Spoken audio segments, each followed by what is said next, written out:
बिस्मिल्लाहिर्रहमानिर्रहीम। आज हम फर्स्ट ईयर बायोलॉजी का चैप्टर नंबर 2 बायोलॉजिकल मॉलिक्यूल्स शुरू करेंगे। अब ये बायोलॉजिकल मॉलिक्यूल्स को समझने के लिए हम क्या पढ़ेंगे, बायो केमिस्ट्री पढ़ेंगे कि हमारे पास बायो केमिस्ट्री क्या है। ये बायो केमिस्ट्री दो लफ्ज़ों का कंबाइनेशन है। एक हमारे पास बायो, जिसको हम लोग लाइफ कहते हैं, या इसी बायो केमिस्ट्री, इसी बायो को हम लोग ऑर्गेनिज्म भी कहते हैं, ऑर्गेनिज्म।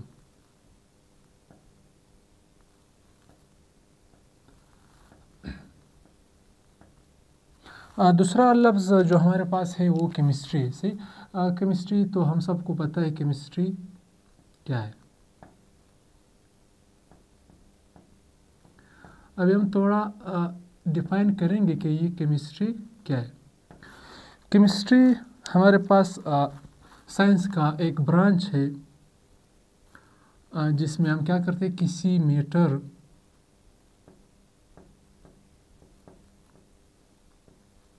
के स्ट्रक्चर के बारे में स्टडी करते हैं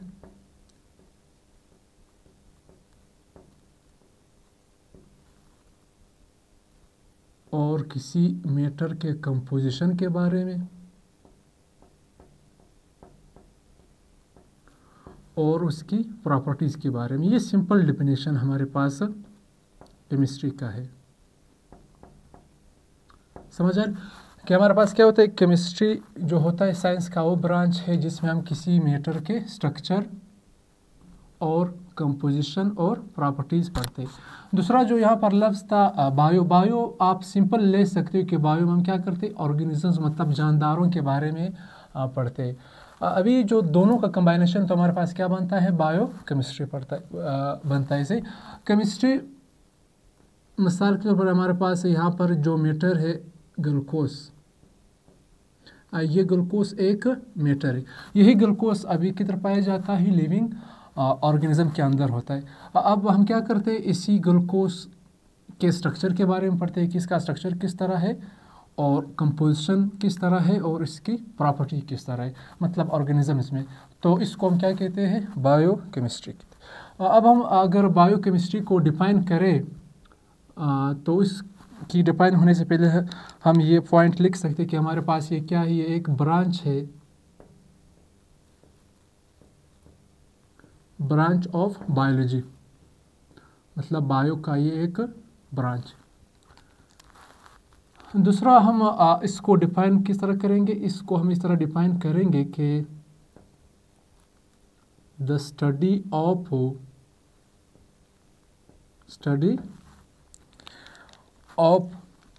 chemical compound, study of chemical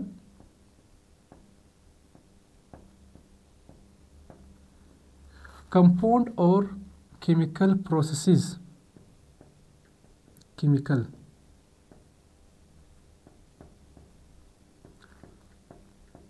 processes जो हमारे पास होते हैं in living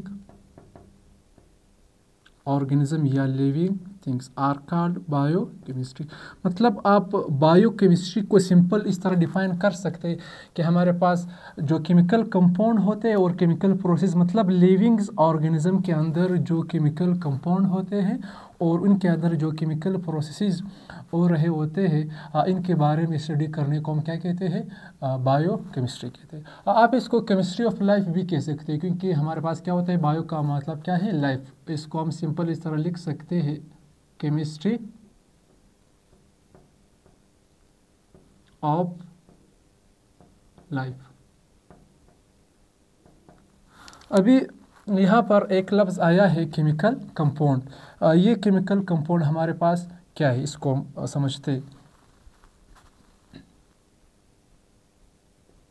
chemical compound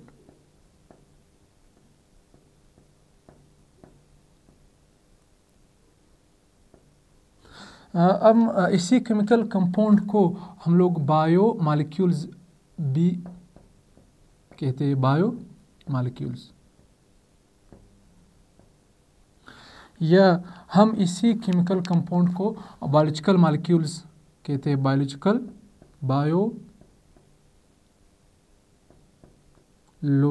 molecules. तो हमारे चैप्टर का जो नाम था वो बायोलॉजिकल मॉलिक्यूल्स था। तो यहाँ पर हमें ये अपना चैप्टर का नाम मिल गया, बायोलॉजिकल मॉलिक्यूल्स। ये किधर मिला? हमारा इसी के बायोकेमिस्ट्री की स्टडी जब हम करते हैं तो यहाँ पर एक लफ्ज़ आता है केमिकल कंपाउंड। इसी केमिकल कंपाउंड को हम लोग बायोलॉजिकल मॉलिक्यूल्स कहते हैं। अगर ये कंपाउंड हमारे पास किधर होंगे? ऑर्गेनिजम्स के अंदर होंगे, सी तब हम इसको बायोलॉजिकल मॉलिक्यूल्स कहते हैं, या इसको हम लोग बायो मॉलिक्यूल्स कहते हैं। अभी जो केमिकल कंपाउंड या बायोलॉजिकल मॉलिक्यूल्स होते हैं ये हमारे पास दो तरह के होते हैं। एक ऑर्गेनिक होते हैं, दूसरा जो होते हैं वो हमारे पास इनऑर्गेनिक।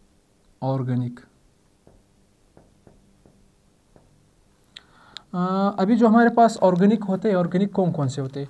ऑर्गेनिक जो होते हैं, ऑर्गेनिक हमारे पास इसमें कार्बोहाइड्रेट्स,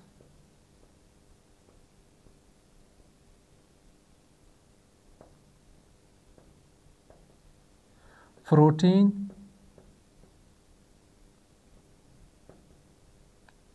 लिपिड,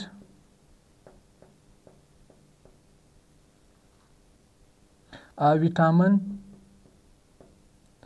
एंजाइम, आप लिख सकते हो एंजाइम, हार्मोन लिख सकते हो से। ये सारे हमारे पास ऑर्गेनिक कैटेगरी में आते हैं, ऑर्गेनिक कैटेगरी। और इनऑर्गेनिक जो हमारे पास है, इनऑर्गेनिक इसमें हमारे पास क्या आता है? इसमें हमारे पास ख़ास करके स्पेशली वाटर आता है। इसी में हमारे पास साल्ट आते हैं, साल्ट, और मिनरल आप लिख सकते हो, मिनरल भी आते हैं। अभी हमारे पास ये जो बायोलॉजिकल मॉलिक्यूल, सारे बायोलॉजिकल मॉलिक्यूल्स कहलाते हैं। क्यों? क्योंकि ये हमारे पास किधर होते हैं? ये हमारे पास ऑर्गेनिजम्स के अंदर होते हैं, इसीलिए इसको हम बायोलॉजिकल मॉलिक्यूल्स या इसी को हम बायो मॉलिक्यूल्स कहते हैं। ये बायो मॉलिक्यूल्स तो पढ़ा है हम लोगों ने पहले चैप्टर में कि हम लोग इसको इस तरह डिफाइन करते हैं कि the molecules present in organisms, living organisms के अंदर जो मॉलिक्यूल्स होंगे उसको हम क्या कहते हैं?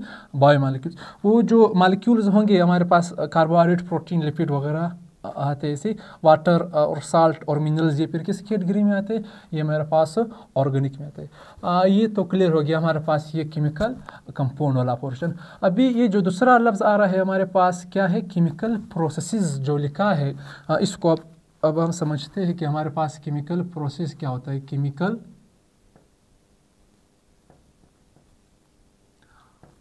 प्रोसेसेस,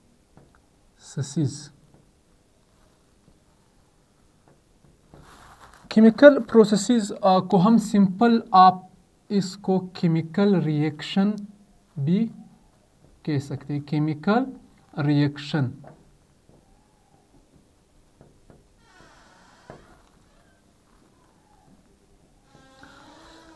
हमारे पास जो केमिकल रिएक्शन, ये लफ्ज़ केमिकल बार बार आ रहा होता है। केमिकल होता है क्या? इस केमिकल को हम समझते हैं कि व्हाट इज केमिकल। केमिकल आप इसको सिंपलीफाई कर सकते हैं कि हमारे पास जो केमिकल होते हैं, केमिकल एटम,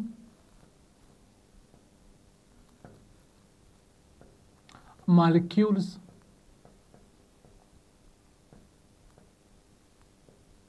कंपाउंड,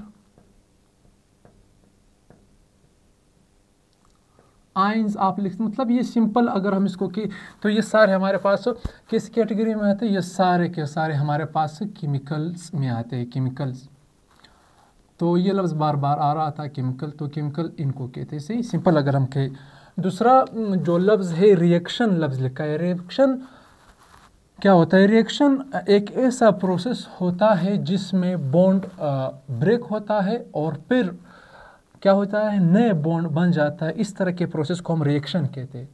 अभी ये जो रिएक्शन होता है, ये रिएक्शन मतलब ये जो बॉन्ड ब्रेक होता है और ये जो बॉन्ड बन रहा होता है, ये किन के दरमियान होता है? ये हमारे पास केमिकल के दरमियान होता है। केमिकल्स, ये जो एटम मॉलिक्यूल्स और ये कंपाउंड आयन वगैरह हो गया से, तो इनके दरमियान बॉन्ड ब्रेक भी होता है और बॉन्ड बन भी रहा होता है। इस तरह के प्रोसेस को हम लोग केमिकल रिएक्शन कहते हैं।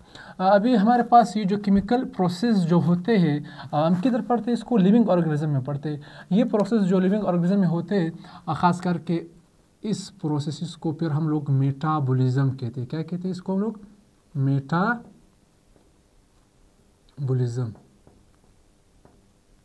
अभी जो लफ्ज़ हमारे पास मेटाबॉलिज्म है, ये क्या है?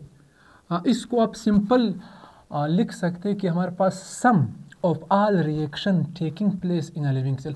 मतलब एक लिविंग सेल में जो बहुत सारे रिएक्शंस होते, एक रिएक्शन की बात नहीं होते, मतलब बहुत सारे रिएक्शन जब एक सेल के अंदर हो रहे होते, इसको हम लोग मेटाबॉलिज्म कहते हैं। आप डिफाइन भी कर सकते हो, अगर आप इसको डिफाइन करना चाहते हो तो हम इसको इस तरह लिख सकते हैं, सम of all reaction, sum of all reaction taking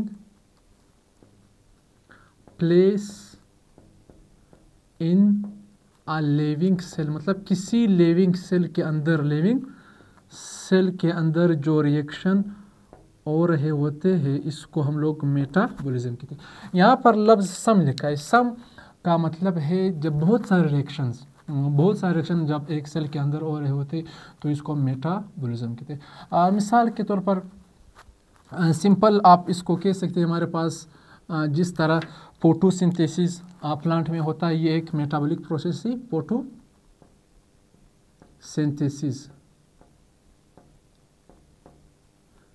दूसरा जो हम रिस्पायरेशन कहते हैं, रिस्पायरेशन से ये सारे के सारे मेटाबॉलिक रिएक्शन जिसको हम कहते हैं रिस्पायरेशन। क्लियर? इसके बाद जो मेटाबॉलिज्म है, मेटाबॉलिज्म हमारे पास दो तरह के होते हैं। एक को हम लोग कैटाबॉलिज्म कहते हैं, दूसरे को हम लोग एनाबॉलिज्म। पहला जो हमारे पास आता है, इसको हम लोग एनाबॉलिज्म कहते हैं, एनाबॉलिज्म।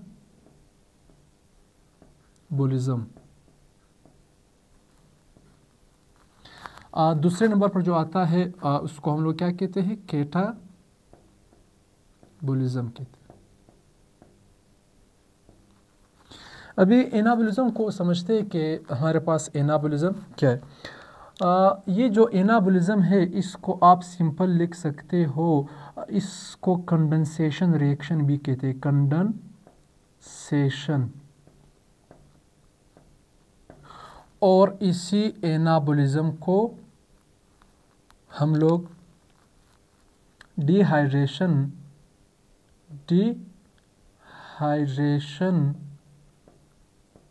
सिंथेसिस भी कहते हैं, डिहाइड्रेशन सिंथेसिस।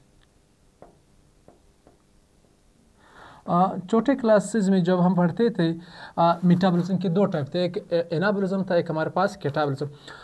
ये जो दूसरे नाम है, इसको हम लोग मेंशन नहीं कर रहे थे, तो इसको हम लोग अभी कंडेंसेशन या डिहाइड्रेशन कहते हैं। यहाँ पर एक जो लफ्ज़ है डी का मतलब क्या है? डिहाइड्रेशन मतलब वाटर का निकलना। एनाबॉलिज्म एक ऐसा प्रोसेस है जिसमें वाटर क्या होता है? वाटर इसमें रिलीज होता है। इसको हम इधर लिखते हैं, हमारे पास जो एनाबॉलिज्म है, ये जो एनाबॉलिक रिएक्शन या एनाबॉलिज्म है, इसमें क्या होता है? एनाबॉलिज्म में हमारे पास सिंपल मॉलिक्यूल्स, छोटे छोटे मॉलिक्यूल, सिंपल मॉलिक्यूल्स आप लिख सकते हो, या आप यहाँ पर स्मॉल मॉलिक्यूल्स भी लिख सकते हैं। ये सिंपल मॉलिक्यूल्स मिल करके क्या बनाता है? कम्प्लेक्स मॉलिक्यूल्स बनाता है, कम्प्लेक्स, या कम्प्लेक्स की जगह पर आप लार्ज मॉलिक्यूल्स भी लिख सकते हो इसे। तो इस तरह के प्रोसेस को हम लोगों को एनाबॉलिज्म कहते हैं। मिसाल के तौर पर इस तरह क्या होता है? इस तरह छोटे छोटे मॉलिक्यूल्स होते हैं, ये छोटे छोटे मॉलिक्यूल्स मिल करके इस तरह एक कम्प्लेक्स और बड़ा मॉलिक्यूल्स बना लेते हैं। इस प्रोसेस को हम लोग एनाबोलिज्म कहते हैं। अभी जो छोटे छोटे मॉलिक्यूल्स है इसको हम लोग मोनोमर कहते हैं। इसको हम लोग क्या कहते हैं? मोनोमर।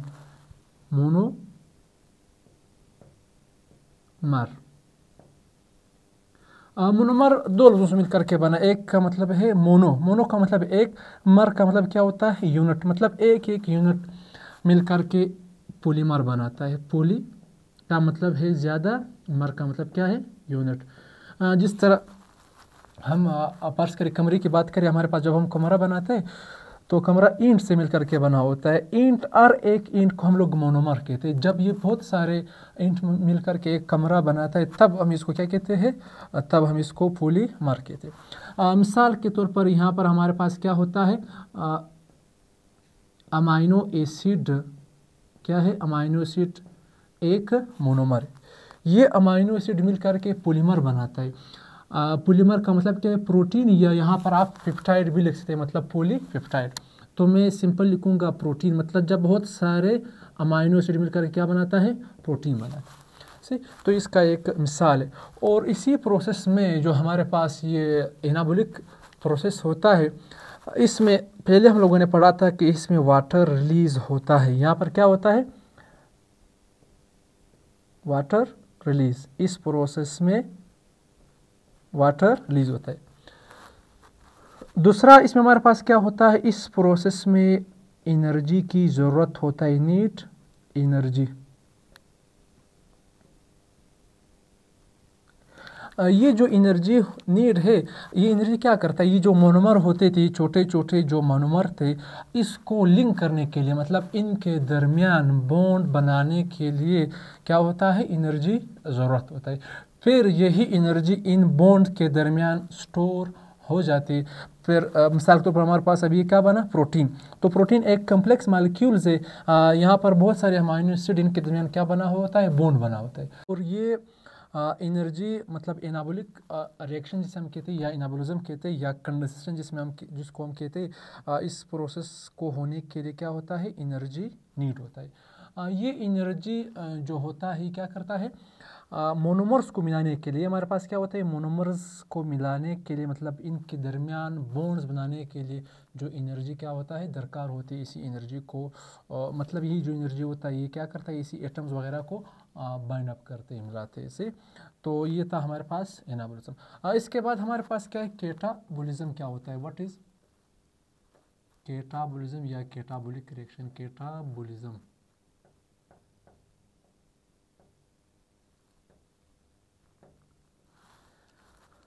कैटाबोलिज्म को हम लोग हाइड्रोलाइसिस भी कहते हैं। हाइड्रोलाइसिस।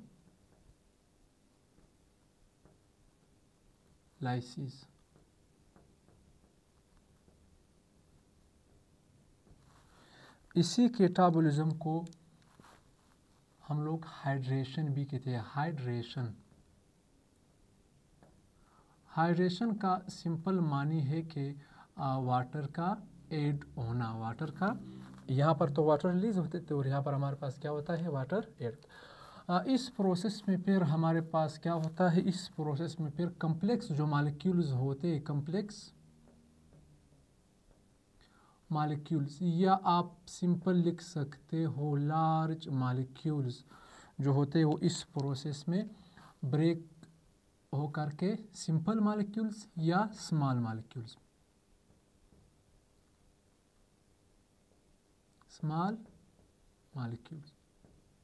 मतलब ये है कि इसमें हमारे पास ये जो पॉलीमर था, बड़ा कम्प्लेक्स मॉलिक्यूल्स था, ये ब्रेक हो जाता है छोटे छोटे मॉलिक्यूल्स में, जिसको हम लोगों ने क्या नाम दिया था? मोनोमर।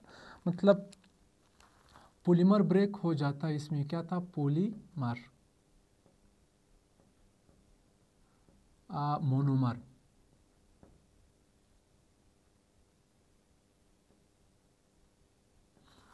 मिसाल के तौर पर हमारे पास क्या होता है? यहाँ पर प्रोटीन एक पॉलीमर है। प्रोटीन क्या है? ये एक पॉलीमर है। ये ब्रेक हो जाता है किस में? Amino acid. में। अभी ये जो प्रोटीन है, पॉलीमर है, जब ये ब्रेक हो जाता है तो इसमें याद रखना कि इसमें फिर क्या होता है, वाटर नीड होता था। यहाँ पर हमारे पास क्या था, वाटर रिलीज होता था, और यहाँ पर हमारे पास वाटर नीड होता है इस प्रोसेस को होने के लिए। और उसमें एनर्जी नीड थी, इसमें हमारे पास क्या होता है, रिलीज एनर्जी। इस प्रोसेस में फिर हमारे पास एनर्जी रिलीज होता है। ये एनर्जी कहाँ से रिलीज होता है, ये एनर्जी हमारे पास ये जो प्रोटीन है, या मतलब ये जो पॉलीमर है, पॉलीमर में हमारे पास क्या होता है, बॉन्ड्स होते हैं। मतलब पॉलीमर्स किससे मिल करके बना होता है, ये जो प्रोटीन है ये अमाइनो एसिड से मिल करके बना होता है।